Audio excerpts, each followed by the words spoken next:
परछाइयाँ अनाया की दर्द भरी कहानी। कभी कभी जिंदगी इतनी चुपचाप किसी की हंसी छीन लेती है कि वो शख्स जिंदा तो होता है लेकिन मुस्कुराना भूल जाता है।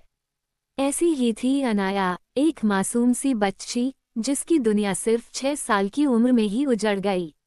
एक बरसाती रात, जब वो मम्मी की गोद में सो रही थी, एक सड़क हादसे ने उसके माँ बाप को उससे छीन लिया। हादसा इतना भयानक था कि दूसरे दिन सुबह तक सिर्फ खामोशी बची थी। उसने माँ की साड़ी खींचकर पुकारा, मम्मा उठो ना, लेकिन माँ ने कभी जवाब नहीं दिया। उस रात के बाद उसकी जिंदगी में हमेशा की रात उतर आई। मासूम बचपन एक झटके में खत्म हो गया।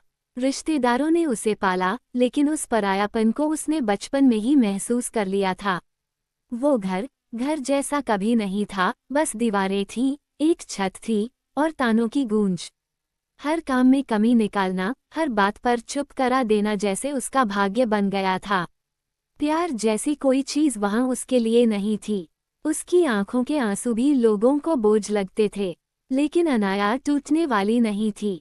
उसने किताबों में दोस्त ढूंढ लिए और खुद से वादा किया, मुझे कुछ बनकर दिखाना है।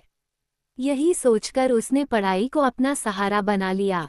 वो लगातार पढ़ती रही, स्कॉलरशिप्स हासिल की और धीरे धीरे खुद को उस अंधेरे से बाहर निकाला जहां उसका बचपन दफन हो चुका था।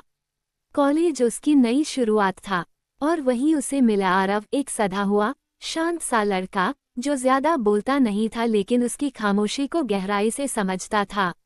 वो उसकी आंखों में झांककर उसका दर्द पढ़ लेता था।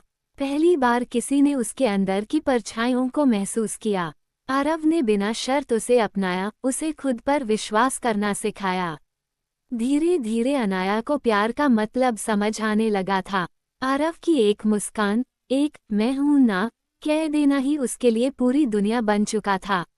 वो फिर से खुलने लगी थी, फिर से जीने लगी थी। पहली बार लगा कि जिंदगी सिर्फ दर्द नहीं होती, लेकिन किस्मत को ये भी मंजूर नहीं था। एक रात आरव अपने दोस्त को एयरपोर्ट छोड़ने गया और लौटते वक्त एक ट्रक ने उसका जीवन छीन लिया। वो कॉल जिसने अनाया की रूह को चीर दिया, we are sorry, he didn't make it. इस बार अनाया रोई नहीं, वो बस दीवार की तरह खड़ी रही, अंदर से पूरी तरह खाली। अब वो काम करती है एक मल्टीनेशनल कंपनी में, जहां हर मुस्कान में मतलब छुपा होता है। चारों तरफ नकली रिश्ते, राजनीति और दिखावा है। वो सबसे बात करती है, पर दिल से नहीं। अब वो वही अनाया नहीं रही जो एक वक्त बिना सहारे टूट जाती थी। अब वो चुप रहती है, लेकिन भीतर बहुत कुछ चल रहा होता है। हर दिन वो खुद से कहती है, आरव चाहता था कि मैं हार ना मानूं, तो मैं नहीं हारूंगी। यही वादा उसके जीने का एकमात्र कारण रह गया है, लेकिन इस सफर ने उसे कठोर बना दिया है। इन्हीं सायों के बीच आया विवेक, एक शांत, गहरा और समझदार इंसान। वो ज्यादा कुछ नहीं कहता, पर अनाया को देखता है, समझता है।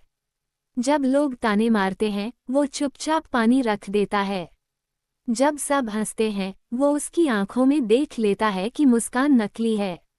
अनाया उसे नजरअंदाज करती है, क्योंकि अब वो किसी के करीब नहीं जाना चाहती।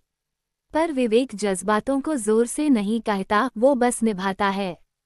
वो उसे बदलना नहीं चाहता, सिर्फ समझना चाहता है। लेकिन अनाया अब किसी पर यकीन नहीं करना चाहती। अब अनाया ने खुद को बहुत बदल लिया है। पहले वाली मासूमियत अब उसके चेहरे पर नहीं दिखती। वो अब तेज है, स्मार्ट है और दुनिया को जवाब देना सीख चुकी है। लेकिन इस बदलाव की कीमत बहुत भारी है, उसने अपने भीतर की मासूम लड़की को खो दिया है। रात को जब वो आईने में खुद को देखती है, तो लगता है कि वहाँ वही अनाया नहीं है, जिसे कभी आरव ने चाहा था। कभी कभी तस्वीर में आरव को देखती है और खुद से पूछती है, क्या मैं वो हूँ जिससे तुमने प्यार किया था? जवाब हर बार एक खामोशी होता है। एक शाम, जब सब ऑफिस जा चुके थे, वो अकेली छत पर खड़ी थी। उसके हाथ में चाय का कप था और आंखों में वो सारे सपने जो अब अधूरे रह गए हैं। हवा के झोंके ने आरव की तस्वीर को हिला दिया। उसने उसे थामते हुए कहा, मैं अब भी लड़ रही हूँ तुम्हारे लिए। उसकी आंख से एक चुप आंसू गिरा, पर चेहरे पर कोई शिकन नहीं थी। अब वो आंसू भी शोर नहीं करते, वो बस गिरते हैं, जैसे आदत बन गई हो। शायद अब वो परछाई खुद बन चुकी है, ठंडी, शांत और अकेली। लेकिन कहानी यहीं खत्म नहीं होती, क्योंकि जिंदगी का एक उसूल है, अंधेरे में ही रोशनी की सबसे तेज किरण नजर आती है।